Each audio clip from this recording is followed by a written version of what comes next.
What about those commercials where the guy just tells you stuff you already know? Like there's this one with William Devane, and he goes, you like gold? And you're like, yes, of course.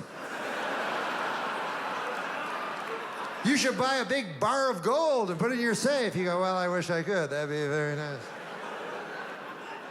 Do you know gold's always been valuable? Yes, I know everything you're telling me. Daffy Duck told me that when I was a little kid. I know all about how gold is valuable.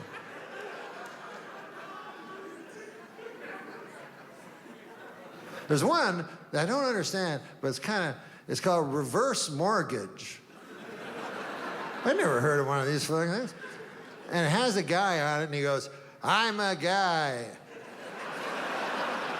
And I want to tell you about reverse mortgages. You've probably never heard of them, but you all know what a mortgage is.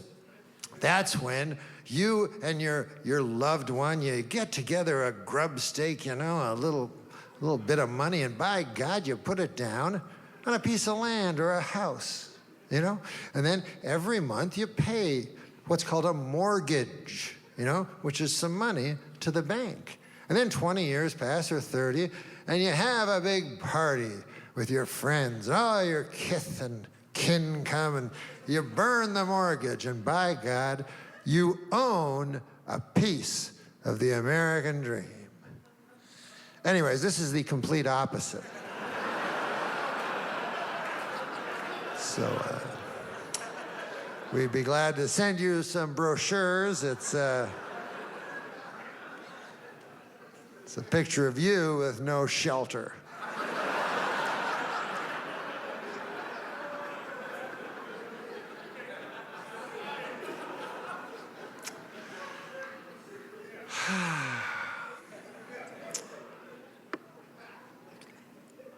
You know, I'm trying to be a better person.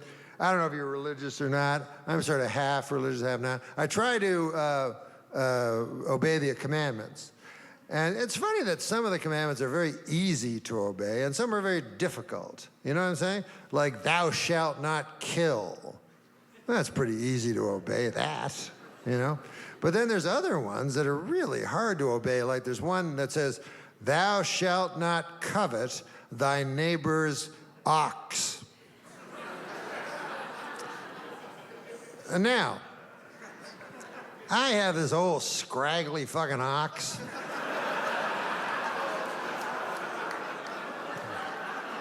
I bought him used. That was my first mistake. And the guy that sold it to me didn't tell me about all the fucking diseases this thing has. So he fucking wandered around. He can't pull anything. And he has a big thing around his neck, like a bell, and that caused neck problems, so I have to take that off. And then I walk past my neighbor's house, and I look in his garage, and here stands the most beautiful, like blue-gray Belgian ox that I've ever laid eyes upon. And he's brushing his lustrous... And I'm not supposed to covet it.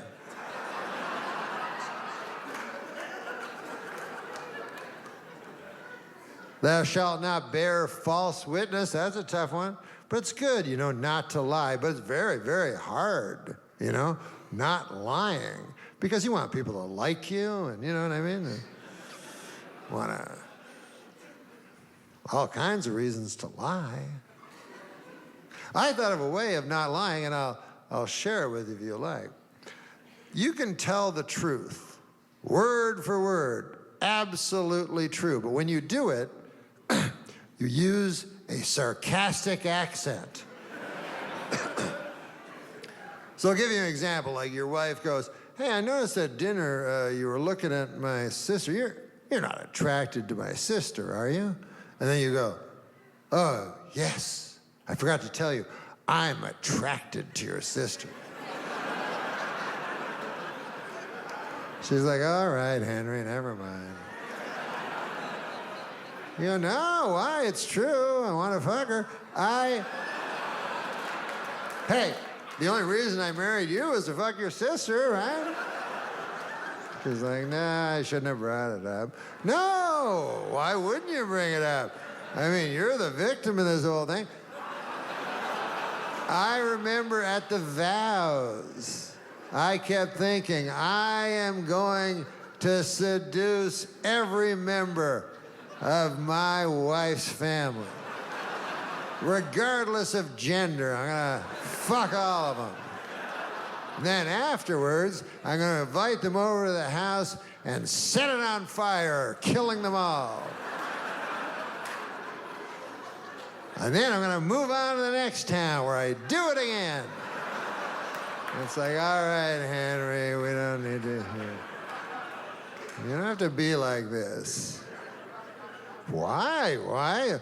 What?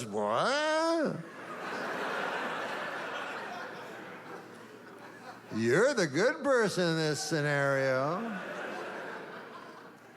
I'm the guy that goes from town to town, fucking and murdering entire families and leaving conflagrations of ashes that used to be human beings.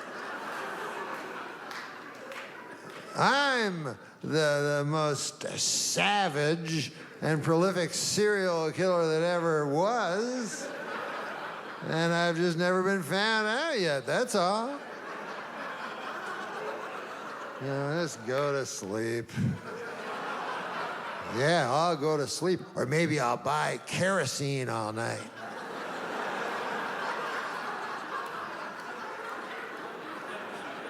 So, that's just an example. You don't have to do that one. Just saying, that's all.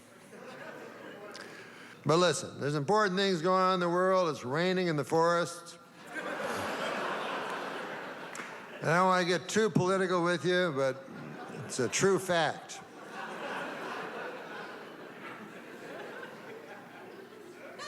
Now, I know science, and I would not be surprised at all if, like, 10 years from now, scientists went, God damn, it's good we burned down that motherfucking rainforest. Turned out that's where all the spiders and snakes lived and shit. That's what started that snake flu that nearly took everybody out. Nobody knows nothing.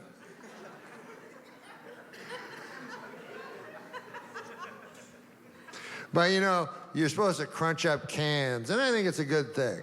You know, you got the orange and then the green, there's blue, and you crunch the cans, and you put that, and you should do that. I'm not doing it, but you guys should do it because it's important, you know? It's always supposed to be for the people from the future. That's how they try to trick you, you know? They always go, the children are the future, which is true, but they said that when I was a child. Then I grew up, I was like, here I am, and they're like, now it's the other kids. I go, you fucker. I had a feeling there was something here. I know a Ponzi scheme when I see one.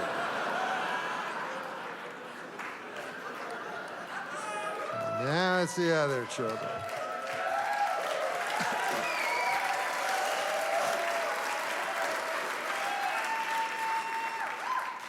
Listen, this has all been wonderful, but I will tell you this. Nothing I've said really is of substance. I find, and it's not just me, I find like most of my act is just, you know, gossip and trickery. You know what I mean? Like some cheap magician, you know? So I'll tell you the only thing I know for a fact, and it's something that we all know. Everybody knows it, but it's harder to act on it than it is. But the only really true thing is that we all must love each other. And it's very difficult, you know? It's very, very hard. Hey, what about this? A dog loves people. You think it's hard to love people, A dog loves like a dog, like my dog, right? I've never seen such no judgment. Like my dog, all he does is love me. When I wake up, I think he watches me sleeping. Because when I wake up, he's right there, and he's like, I love you, I love you, I love you. He jumps up. He's licking my face, and he's like, I love you more than anything. You're the greatest. And I go, thanks, Tater. You're cool, too. I love you. I love you more than anything. I love you, too. Remember yesterday when you threw that bone and it turned out to be a rubber bone? I was like, yeah, it's a joke. I didn't mean to hurt your feelings, right? He goes, that wasn't. I wasn't. I was laughing. It was funny. You love me so much. And I love you. This is the greatest thing. I'm just going to kiss you and kiss you and kiss you forever. I go, yes, you can do that. I'm going to just keep kissing you. And I go, okay, get the fuck away from me, all right? Just leave me alone, would ya?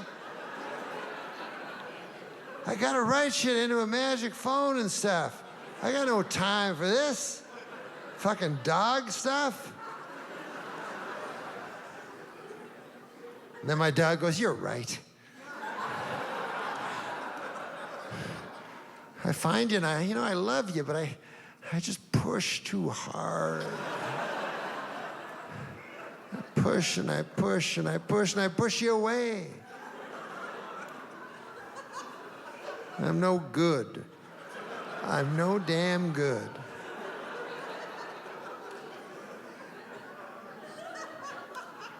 But what say I just stood here and stared at you completely quietly until finally you looked at me again with some look of love, and then I jump up and love you again. You go, yes, that would be fine. Do that.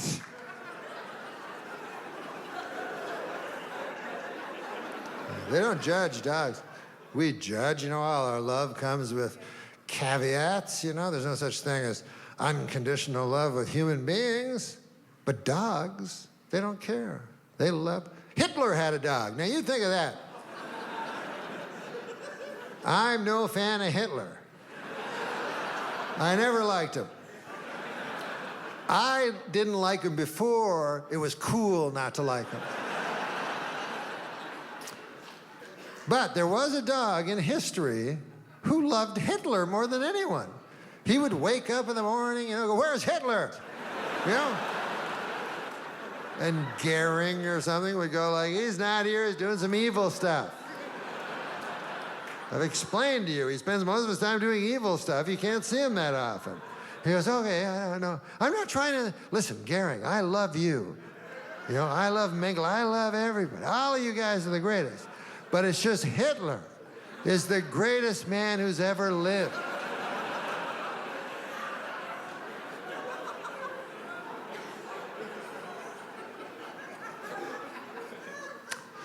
This is why we ask that you don't use recording devices.